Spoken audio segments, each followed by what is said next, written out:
కథ పేరు పునర్నవం. కథా రచయిత పి రామకృష్ణారెడ్డి. ఈ కథని 1975 సంవత్సరం డిసెంబర్ 17న ఆంధ్రప్రభ వారపత్రికలో ప్రచురితమైన కథ. పునర్నవం. సాయంత్రం స్కూల్ నుంచి ఇంటికొచ్చి పక్కింట్లో ఇచ్చిన బాబుని తెచ్చుకొని వాడికి ఏం కావాలో కనుక్కొని తరువాత తనకింత తిండి తయారు చేసుకునే ప్రయత్నంలో పడుతుంది. అప్పుడు రోజంతా కనిపించని బాధ కదులుతుంది సత్యవతి మనస్సులో. ఆ నిశ్శబ్దంలో, ఆ నిస్తబ్దంలో తన హృదయాన్ని కోస్తున్న రంపపు కోత తన చెవులకు సన్నగా అయినా భయంకరంగా వినిపిస్తున్నట్లు అనిపిస్తుంది. బయట ప్రపంచంతో సంబంధం పెట్టుకుని వ్యాకోచం చెందినప్పుడు ఈ ప్రపంచ కోలాహలంతో అది వినిపించదు. ఆ రోజుకు ప్రపంచంతో తన సంబంధం పరిమితం చేసుకుంటూ తనుగా మిగిలిన ఆ దగ్గరితనంలో తన లోపలి ధ్వని వినపడుతుంది.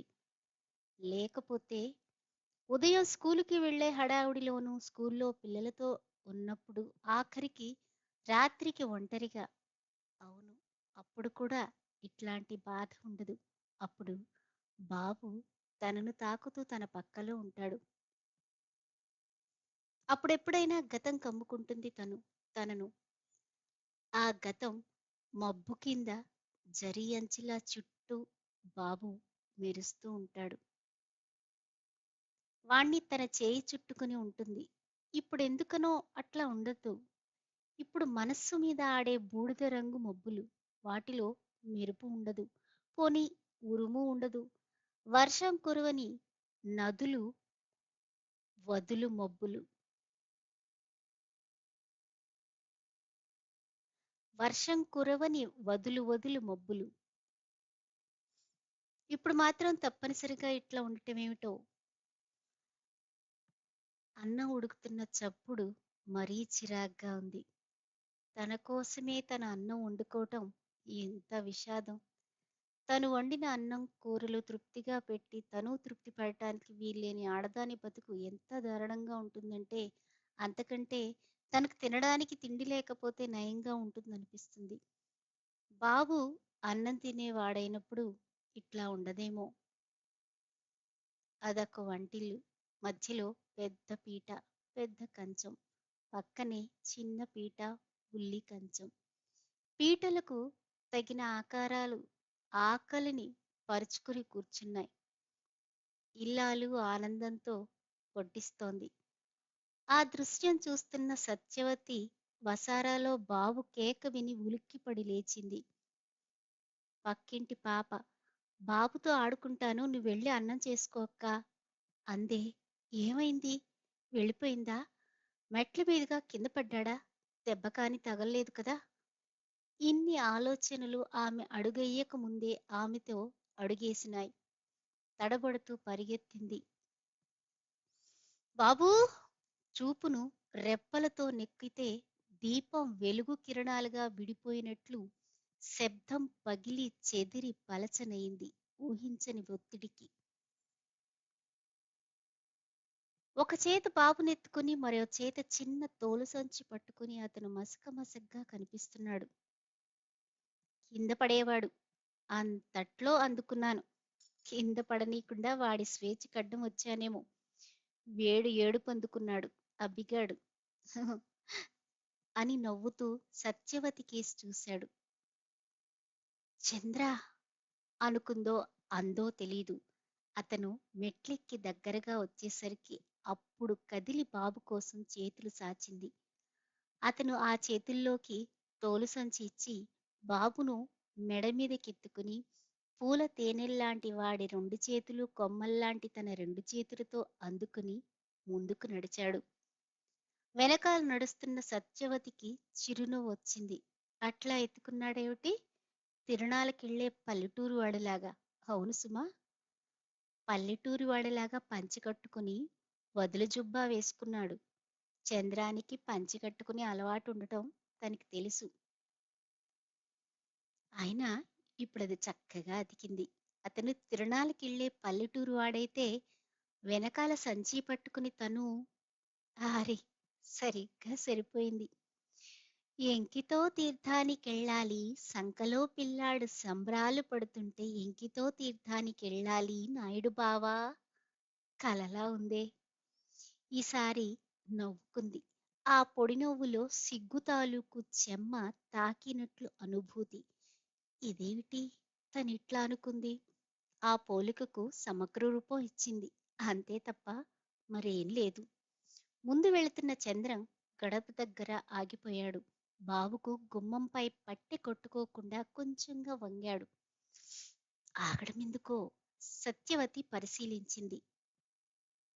చెప్పు కింద గోచి ఇరుక్కుంది. గడప దాటడానికి వీల్లేదు.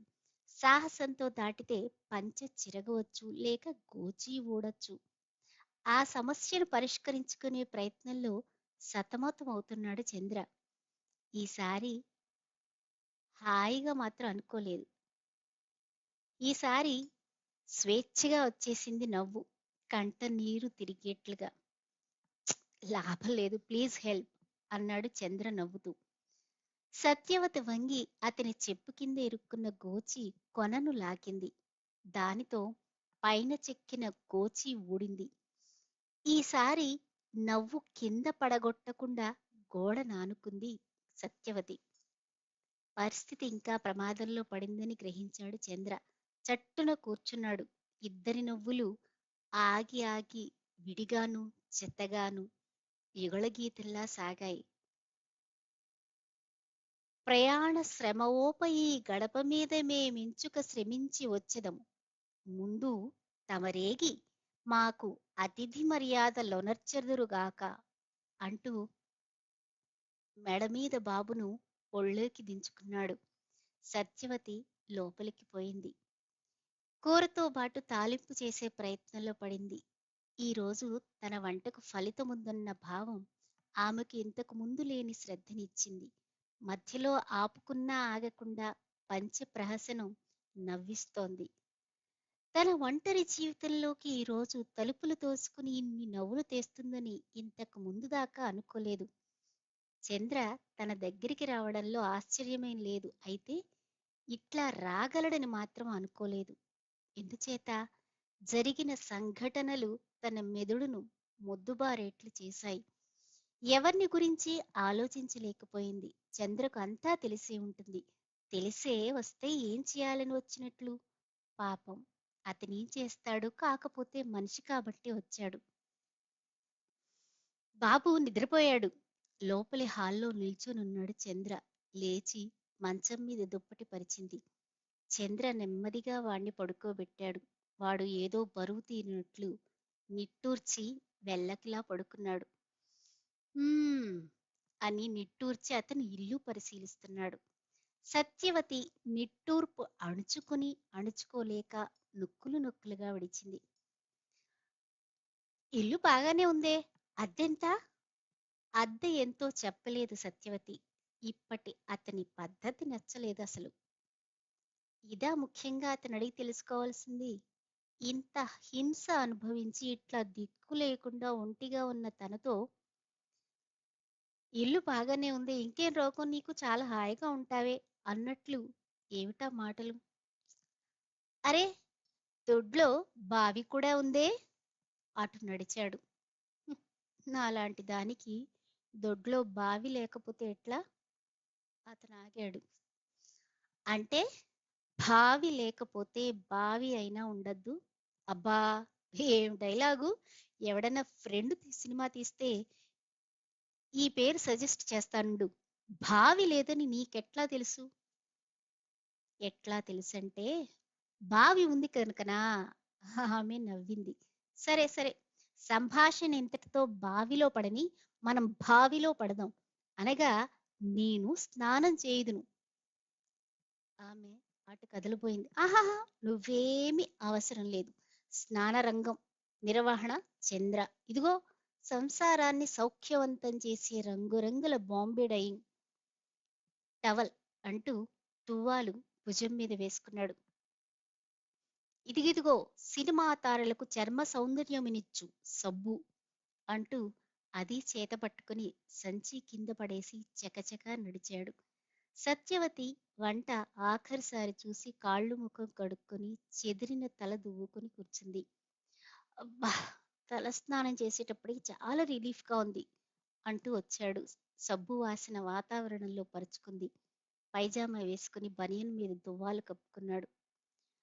భోజనం చేద్దు అంది సత్యవతి. అప్పుడే 8 అయినా కాలేదు. అటు ఇటు నడుస్తున్నాడు. ఒక్క పుస్తకము కనిపించదేమిటి? పుస్తకాలతో నాకేమిటి అవసరం? ఆ ఓపిక పోయింది అంది నిరాశగా. చంద్ర చురుగ్గా చూశాడు. సత్యవతి ఇప్పుడు చలం శేషమ్మ అయిందన్నమాట అన్నాడు. ఎన్నిసార్లు తను చంద్ర చలం శేషమ్మను తలుచుకొని నవ్వుకోలేదు. బాగున్నావా అని ఎవరైనా అడిగితే శేషమ్మ అంటుంది, ఆ ఏం బాగు, నిక్షేపమంటి రాచిప్ప చిల్లిపడిపోయింది. 2 పూట్ల ఇచ్చే బర్రిగొడ్డు ఒంటి పూటకు తిరిగింది అంటుంది. యవ్వనంలో విధవైన శేషమ్మ జీవితమంతా అసంతృప్తి. ఇప్పుడు కూడా నీరసంగా అయినా నవ్వించగలిగింది శేషమ్మ సత్యవతిని. పోనీ పుస్తకం తినడానికి లేకపోతే భోజనమే తిందాం. సత్యవతి లేచి ఏర్పాటు చేస్తోంది.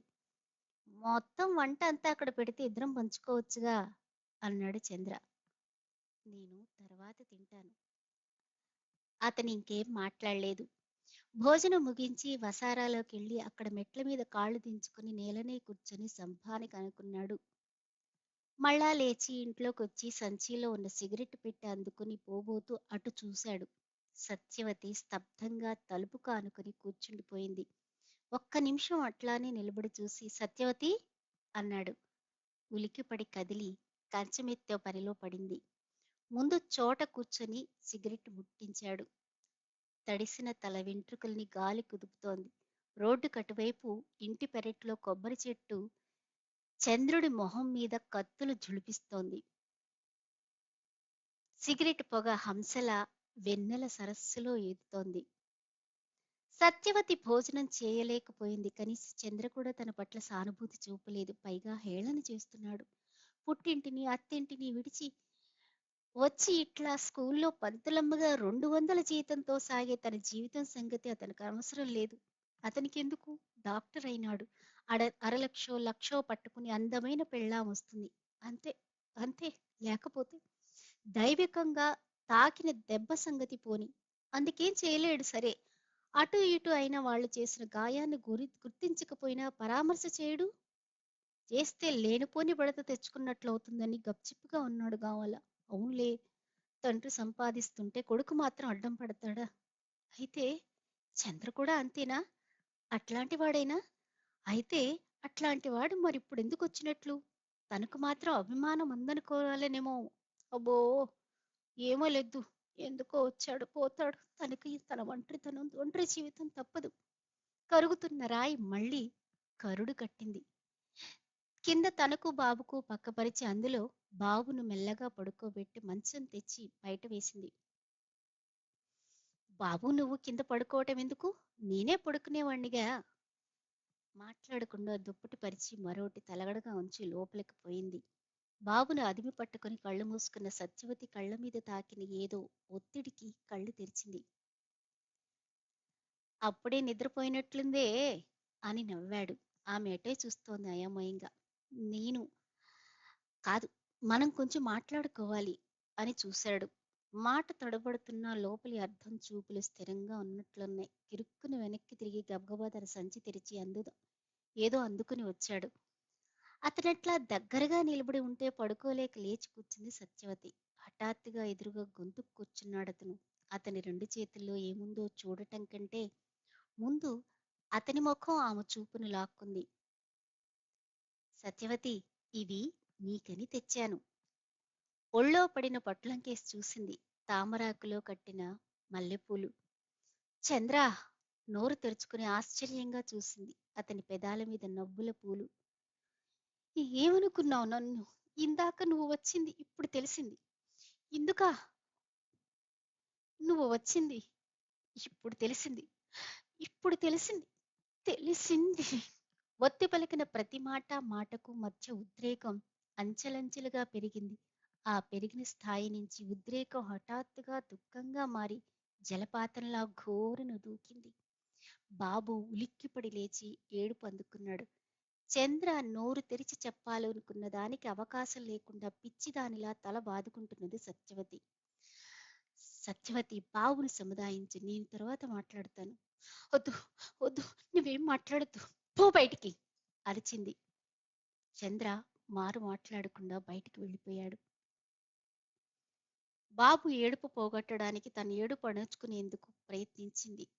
జరిగింది చాలా ఆశ్చర్యంగా అనిపిస్తోంది ఆమెకు. మెత్తగా చల్లగా తాకిన పూల పట్నం చేతికి తీసుకుంది. పిసికి విసిరెయ్యడానికి పిడికిలి బిగుసుకుంది. నలుగుతున్న నోరు లేని పూలు వేసిన కేకలకు వ్రేళ్లు సడలి జడిసినట్లు వదిలేశాయి. క్రూరంగా బిగిస్తున్న పిడికిలికి మెత్తని అనుభవం ఇస్తున్న పిచ్చిపూలు. దూరంగా జరిపింది పొట్లాన్ని. సత్యవతి చాలా అదృష్టవంతురాలన్నారు జనం. నిజమే అనుకుంది తను. ఈ జనం దేన్ని అదృష్టం, దేన్ని దురదృష్టం అని పిలుస్తున్నారో అప్పటికి తెలియదు. కొంత కలిగిన కుటుంబంలో పుట్టడం, మనస్సుకు కష్టం కలిగించే ఏ అనుభవాలు ఎదురు కాకుండా శరీరం ఎదగడం, కాలేజీలో చదవడానికి వీలు కలగడం, తండ్రి 30,000 కట్నం ఇచ్చి అందమైన లాయరు మొగుణ్ణి తేవడం, తన ప్రమేయం లేకుండా జరిగిన వీటన్నిటికీ తన అదృష్టంగానే జనం అన్నారు. అత్తవారి ఇంటికి పోతున్నప్పుడు రైలు ప్రమాదంలో భర్తను పోగొట్టుకుని తను బతికినప్పుడు తన దురదృష్టం అన్నారు. సత్యవతి కూర్చోవడానికి ఓపిక లేనట్లు గతం కౌగిలించుకుని బరువుగా వేళ్లాడి దిగలాగినట్టు పక్క మీదకి ఒరిగింది. ఏడాది పాటు శరీరాన్ని మనస్సును ఏలిన అందమైన కళ జ్ఞాపకం వస్తోంది. తన మీద జాలి పడుతున్నట్లు కళ్ళు తడి చేసుకుంటున్నాయి. ఆ రైలు ప్రమాదంలో పుట్టబోయే బాబుని గురించి ఒక జంట కన్నా ఎన్ని కలలు విరిగిపోయాయి. విరిగిన వాటితో కొన్నైనా అతుక్కోవడానికి వీలు లేకుండా తన వాళ్లనుకున్న వాళ్ళు ఎంత దారుణం చేశారు. తనకు జరిగిన నష్టం సంగతి కొద్ది రోజులకే మర్చిపోయారు వాళ్ళు. తమ లాభం సంగతి తల ఎత్తింది. కాకపోతే కర్మ అన్నారు. రెండక్షరాలు, చిన్న నిట్టూర్పు. మగడు పోయిన తర్వాత వయస్సులో ఉన్న పిల్ల అత్తవారి ఇంట్లో ఉండటం ఎందుకు, మిగిలిన బ్రతుకు తల్లిదండ్రుల దగ్గరే గడుపుతుంది. అది మగవాడే అనుకుంటాం. కన్నవారి ఇంట్లో ఉన్నట్లు అత్తవారి ఇంట్లో ఎట్లా ఉంటుంది? ఇది తల్లిదండ్రుల వాదన. మా అబ్బాయి పోయినా మా కోడలే గదా, అందునా మాకు వారసుడుండి పుట్టింటి కంపితే జనం ఏమనుకుంటారు? మా వాడి ఆత్మ ఎంత బాధపడుతుంది? ఇది అత్త మామ తరపు వాదన. ఇరుపక్షాల తన మీద అభిమానం ఉన్నందుకు కొంచెం ఓదార్పు కలిగింది మొదట. అటు వాళ్ళు ఇటు వాళ్ల మీద, ఇటు వాళ్ళు అటు వాళ్ల మీద తన ముందు చేసుకుంటున్న ఆరోపణలు వింటూ ఉంటే తన అభిప్రాయం తప్పని అర్థమైంది. తన ఎటువైపున్నా తన ఖర్చెంత? తన పిడికెడు అన్నము, తన వేలెడు కొడుకు. తనకి చాలా ఏళ్ల దాకా చాకిరీ చేసి పెట్టే వయస్సు ఉంటుంది. తను ఎటువైపు ఉంటే తన కట్నం డబ్బు అటుంటుంది. ఆ మొత్తానికి 400-500 వడ్డీ వస్తుంది. ఈ జమా ఖర్చు తప్ప తను కాదు ముఖ్యం. తల్లి తండ్రి కూడా అట్లా ఆలోచించడం చాలా బాధ కలిగించింది. అందుకు వాళ్ళు చెప్పేదేమిటి? నిజమే, నీకు చాలా నష్టం జరిగింది, అది విధికృతం. అందుకెవరేం చేస్తారు? ఆ నష్టానికి తోడు నీ కొడుకు భవిష్యత్తు కూడా నష్టం కలగకుండా కనీసం జాగ్రత్త పడద్దు. అందుకే నీ కట్నం డబ్బు తీసుకుని ఇక్కడికే రా. కొడుకే పోయిన తర్వాత మీ మామ మనవణ్ణి పట్టుకుంటానంటాడని నమ్మకం ఏమిటి? కొడుకే పోయిన తర్వాత మీ మామ మనవణ్ణి పట్టుకునుంటాడని నమ్మకం ఏమిటి? అబ్బో, లోకంతో ఎన్ని మోసాలు! అబ్బో, లోకంలో ఎన్నో మోసాలు. అందుచేత నువ్వు డబ్బు రాబట్టుకుని రా, లేకపోతే కోర్టెక్కుదాం. నీ తండ్రి ఇప్పుడు ఆర్థికంగా దెబ్బతిన్నాడు. ఈ డబ్బు నీ కొడుక్కు నిలబెట్టలేడు. నా మాట విను. మీ నాన్న మాట విని చెడిపోకు. నువ్వు కావాలంటే చెప్పు. అబ్బాయి మేజర్ అయ్యేటప్పటికి అసలు వడ్డీ అందేట్లు లాయర్ చేత రాయిస్తాను. కొడుకు పోయినాడు. ఇంక నువ్వేనా ఆ పెద్ద కొడుకువి. ఇది మామ మాట. అన్నట్లు జరగదని ఆ మాట చాటుగా అర్థం చెబుతూనే ఉన్నది. ఆ లౌకికం తనకు వాళ్ళే నేర్పారు. 20, 22 వయస్సులో తను విధవ అయింది. తన ముందు పరవళ్ళు తొక్కుతూ కెరటాలతో మించుతున్న యవ్వన సముద్రం ఉంది. దాని సంగతి మర్చిపోయినారు వాళ్ళు. అంతేకాదు తను ఆడదన్న సంగతే మరచిపోమలదలుచుకున్నారు వాళ్ళు. అందుకే తండ్రి తనను కడుకనుకుంటున్నాడు. మామ కొడుకే అని అనుకుంటానంటాడు. తాను స్త్రీ అన్న ఇంత గొప్ప సత్యం మరిచిన మనుషులు తన కట్నం డబ్బును మాత్రం జ్ఞాపకం పెట్టుకుంటున్నారు. వాళ్ళు తనను మర్చిపోతారు కానీ తనను తాను మర్చిపోలేదు. అందువలనే అన్‌ట్రైన్డ్ టీచర్‌గా తాత్కాలికంగానైనా వచ్చి ఈ ప్రైవేట్ స్కూల్‌లో టీచర్‌గా చేరింది. ఇప్పటికీ వాళ్ళు తనను పట్టించుకోకుండా డబ్బు గురించే ఘర్షణ పడుతున్నారు. ఆడదాన్ని మగవాడనుకోగలిగిన వాళ్ళు అసలు లేదనుకోలేరా? ఇదంతా చంద్రకు తెలీదా? అప్పుడతను లేడు. హౌస్ సర్జన్ పూజ చేస్తున్నాడనుకో. ఎవ్వరూ అని ఉండరా? తెలిసే ఇప్పుడిట్లా ఒంటిగా చిక్కించుకుని ఛీ! ఛీ! చంద్రలో ఈ కోరిక మొదట్నించి ఉండేదా ఏం? సత్యవతి ఆలోచన అటువైపు ఆధారాలు వెతుకుతోంది. తనకు సాహిత్యం అంటే చాలా ఇష్టం. రఘుకు దాని సంగతే తెలీదు. చంద్రకు అందులో మంచి అభిరుచి ఉంది. అందువల్ల గంటల కొద్దీ ఆ ప్రసంగంలో పడేవాళ్ళు చంద్ర తను. రఘు, చంద్ర అన్నదమ్ముల్లా కాక స్నేహితుల్లా ఉండేవారు. రే చంద్ర, ఈ వేళప్పటికి మీ సాహిత్యం మడిచిపెట్టి మీ వదిన్ని పంపుదువు అని గదిలో నుంచి కేకేసేవాడు రఘు. పోవమ్మా పో పాపం, మీ ఆయన విరహంతో చంద్రదూషణ సాగిస్తున్నాడు అనేవాడు చంద్ర నవ్వుతూ. రఘు మీ వదినే అన్నప్పుడల్లా నాకంటే చిన్నది వదినేమిటి అనేవాడు. అన్న భార్య చిన్నదైనా వదినే అవుతుంది అంటే ఓదినా లేదు పొదినా లేదు పోరా, నీ భార్య నాకు సాహిత్య స్నేహితురాలు సత్యవతి అంటాడు. నన్ను చంద్ర అంటుంది. అంత పెద్ద మగవాడు వదిన అంటే నాకు బిడియంగానే ఉంటుందిలే అంటుంది తను. ఇట్లా ఆలోచిస్తుంటే తన మీద మొదటి నుంచి అప్పుడు తను తెలుసుకోలేకపోయిందే. ఎన్నో నిజాలు తమ పాత్ర వచ్చినప్పుడు బయటపడి మనిషిని పరిచయం చేసుకుంటాయేమో. ఎక్కడున్నా ఇందాక అంటే ఇక్కడే ఈ పక్కన పరదా చాటున అంటుందేమో. రఘుతో తన దాంపత్యం నిలవలేదు. చంద్రతో తన స్నేహము స్వచ్ఛంగా నిలవలేదు. ఎప్పుడన్నా ఊహామాత్రంగానన్నా ఓదార్పు ఇవ్వడానికి. చంద్ర ఇంత చవకబారుగా తనను ఊహించటానికి కారణం ఏమిటి? మళ్ళా ఆమెలో ఉద్వేగం పెరిగింది. వెక్కిళ్లతో ఏడుపు ఉబికి వచ్చింది. సత్యవతి మృదువైన పిలుపు. అయినా పిడుగుపడినట్లుగా బెదిరింది. కళ్ళ మీద కప్పుకున్న చేయి తీసి తీవ్రంగా కళ్ళు చించుకుని చూసింది. రెండడుగులు ముందుకేశాడు. గబుక్కున లేచి వంటింట్లోకి దూరి తలుపేసుకోవడానికి ప్రయత్నించింది. ఒక్క అంగలో దూకి అడ్డుగా నిలిచాడు గుమ్మంలో. భయంతో తెల్లబోయి నిల్చుంది సత్యవతి. వెంటనే వెనక్కి పరిగెత్తాలనుకుంది. సత్యవతి ఆగు, నే చెప్పే మాట విను. నేను సినిమా విలన్లా కనిపిస్తున్నానా నీకు? ఆ అడిగిన తీరు కమ్ముకోబోతున్న పిచ్చి విచ్చిపోయేటట్లు చెళ్ళున చరిచినట్లయింది. ఎదురుగా వచ్చి నిల్చున్నాడు. ఆ ముఖంలో భయపెట్టే లక్షణాలేమీ లేవు. ఇంతకు ముందు ఇవి నీకని తెచ్చాను సత్యవతి అంటున్నప్పటి ముఖం అది చూస్తోంది. నేను పొరపాటు చేశాను. చెప్పదలుచుకున్న దాన్ని సూటిగా నిర్వచనంగా తెలియజేస్తుందని పూల పొట్లం తెచ్చాను. నువ్విట్లా అభిప్రాయపడటంలో నీ తప్పు లేదు. ఈ మార్గం నేను ఆలోచించి నిర్ణయించుకునేదే కాని నీ ఆలోచన నిలిపింది కాదు.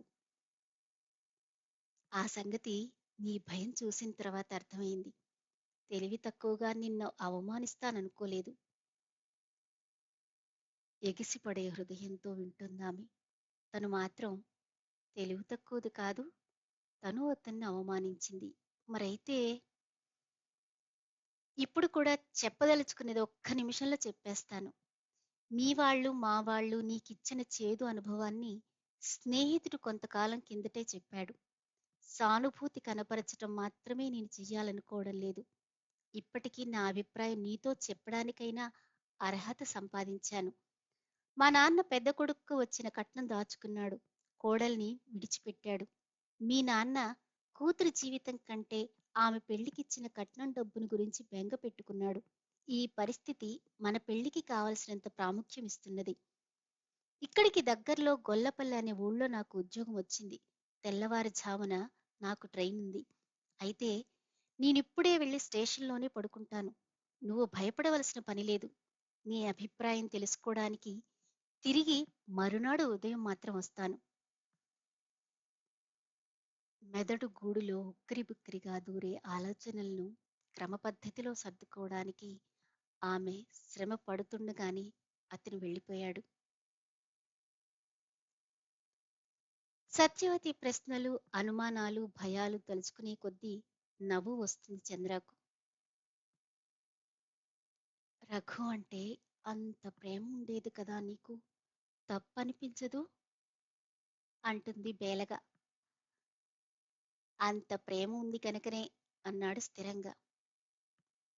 అతన్ని నేనింకా మరిచిపోలేదు. ఎప్పుడన్నా ఎప్పుడన్నా నువ్వు చెప్పేది అర్థమైంది నాకు. నువ్వు చెప్పేది నీకర్థమైందో లేదో తెలీదు.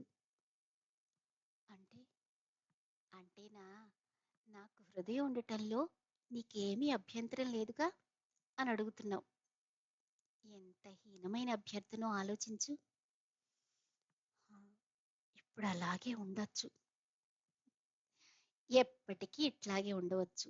నీ మనస్సుతో, నీతో కలిసి నా మనస్సు, నాతో కలిసి మనం బతకపోతున్నాం. వదిన తల్లితో సమానమని ఒకసారి రఘు అన్నాడు. జ్ఞాపకముందా? ఉంది. వాడుంటే అలాగే ఉండేది. ఒక స్త్రీని సోదరులంతా భార్యగా చేసుకున్నారొకప్పుడు సమాజంలో. అన్నా చెల్లెలు పెళ్లిళ్లు చేసుకున్నారు. సమాజం ఆరోగ్యంగా ఉండటం కోసం కొన్ని ఆధారాలు మారాలి. కనుక మారతాయి. వాటికి సెంటిమెంట్స్ జోడించి చూడకూడదు. మరి మన పెళ్లి సమాజం ఆరోగ్యం ఎట్లా చక్కబరుస్తుంది? చక్కబరచటానికి తోడ్పడుతుంది. పరమాణు అంతా. మీ వాళ్ళు, మా వాళ్ళు డబ్బు వ్యవస్థకు మచ్చుకు నిలిచారనుకుందాం. నా ద్వారా వచ్చే కట్నం మీద కలలు కంటూ కూర్చున్న మా నాన్నకు కనువిప్పు. వయస్సులో ఉన్న నువ్వు మళ్ళా ఇల్లాలు కావడంతో నీ ఆరోగ్యము, సమాజం ఆరోగ్యం కూడా కాపాడబడినట్లే కదా. నువ్వట్లా సిగ్గుపడటం ఎందుకు? రక్త మాంసాలున్నాయని గుర్తించిన మనిషే సమాజానికి మేలు చేయగలుగుతాడు. కేవలం సమాజాన్ని మారుస్తున్నామని చేసుకున్న పెళ్ళిళ్ళు తర్వాత నిలవనట్లు సాహిత్యంలోనూ, ప్రపంచంలోనూ చాలా ఉదాహరణలున్నాయి మరి. సత్యవతి బయట నుంచి ఉదాహరణలు తీసుకోవడం మొదలుపెడితే ఏ వైపు చూస్తే ఆ వైపు కనబడతాయి. అప్పుడెటూ వెళ్ళలేం. సమాజం దృష్టితో కాకుండా వ్యక్తిగత సంబంధాలతో చేసుకుంటున్న పెళ్ళిళ్ళు చెడటం లేదా? అంత గొప్ప అంశమైన సమాజమే పెళ్ళిళ్ళలో నిలవకపోతే వ్యక్తిగత కారణాలు మాత్రం నిలుస్తాయా? ఇంతకు సమాజం అంటే మనకెక్కడో దూరానుందా? మన శరీరం, మనస్సు సమాజమే. సమాజము ఉంది, వ్యక్తి ఉంది. ఈ రెండిట్లో ఏ ఒక్కదానికి ఎక్కువ ప్రాముఖ్యం ఇవ్వకపోవడంలోనే రెండో దాని ప్రాముఖ్యత ఉంది. సత్యవతి, ఇవి మనం ఎన్నోసార్లు మాట్లాడుకున్నవే. నన్ను ఉపన్యాసకుణ్ణి చేయకు. ఆలోచిస్తే నీకు తెలుస్తుంది. ఆమె మనస్సు ఆలోచించే స్థిమితం ఇవ్వడం లేదు. చిన్న చిన్న సందేహాలకు కూడా ఆమెకు చంద్ర సహాయం కావలసి వస్తోంది. అచ్చం సందేహాలు కావవి. ఆమెను ఇంకా భయపెట్టే సాంప్రదాయాలు, సెంటిమెంట్స్. వాళ్ళని ఎట్లా చూసేది? ఏమనుకుంటారు నన్ను? అంటుంది బిడియంగా. ఎట్లా చూస్తావు? మామూలుగానే. నిన్నేమనుకుంటారు? కోడలనుకుంటారు. కొత్త ఏం? అనుకోకపోతే నేను కొత్తగా నా భార్య అనుకుంటాను. అక్కడికి పోవడం ఎందుకంటే, నాన్న వాళ్ళ అమ్మగారి డబ్బు మా అబ్బాయికిచ్చేయి అని చెప్పొద్దు.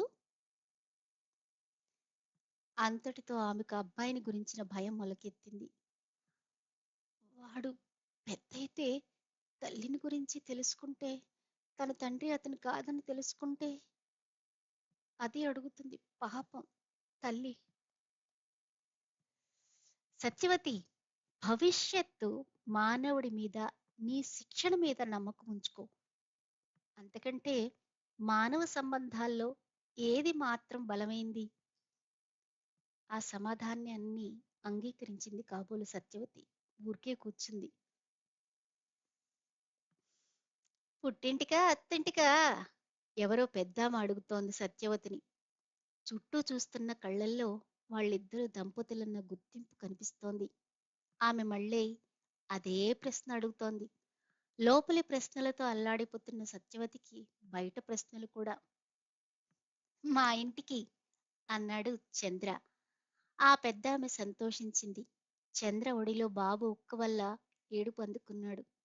అతని దగ్గర్నుంచి బాబును అందుకుంటుంటే కొత్త అనుభవం ఆమెను చల్లగాలిలా తాకుతోంది. తువ్వాలు పరిచి బాబును పడుకోబెట్టడంలో సత్యవతి చంద్రకు దగ్గరగా జరిగింది. వీళ్ళిద్దరినీ గురించిన ఆసక్తి తగ్గిపోయినట్లు జనం వాళ్ళ వాళ్ళ సొంత విషయాల్లోకి సర్దుకున్నారు. కొందరు కళ్ళు మూసుకుని తూగుతున్నారు. వాళ్ళిద్దరూ చెరువు వైపు చూస్తున్నారు. పొలాలు, గుట్టలు, చెట్లు, మనుషులు, ఎలక్ట్రిక్ తీగలు, తీగల మీద వాలిన పిట్టలు అన్నీ ఒకే వేగంతో తప్పుకోవడం తమాషాగా ఉంది. ఇద్దరి శరీరాలు స్పర్శించుకుంటున్నాయి. ఆమెలో లేచే చాలా ప్రశ్నల అలలు అణుగుతున్నట్లున్నాయి. అతడి చేయి చుట్టులో ఒదిగి భుజం మీద ఒరిగింది. కళ్ళలో ప్రశ్న కనిపించటం కాదు గాని జ్ఞాపకాల తడి ఊరుతోంది. ఇంకా ఏమిటి? అన్నాడు మెత్తగా ఒత్తుకుంటూ చిరునవ్వుతో. ఒక్కసారిగా చెప్పలేకపోయింది. ఆగి ఆగి అలుపు తీర్చుకుంటున్నట్లుగా అంది. సన్నగా అన్నా అతనికి అర్థమైంది. అతని భుజం మీద ఆమె కన్నీటి చుక్కలు తోటల్లా దిగినాయి. ఆ అనుభవాన్ని అట్లా కాక ఇంకో రకంగా చూడు. ఈ దారిలో ఆ రోజు రైలు పట్టాలు తప్పిపోయింది. రఘు చనిపోయాడు. చాలా మంది చనిపోయారు. అందుకని ఈ దారిని రైలు రావడం మానుకోవాలా? అట్లా ఆపేస్తే బతుకుతున్న వాళ్ళకెంతమందికి ఎంత ఇబ్బంది?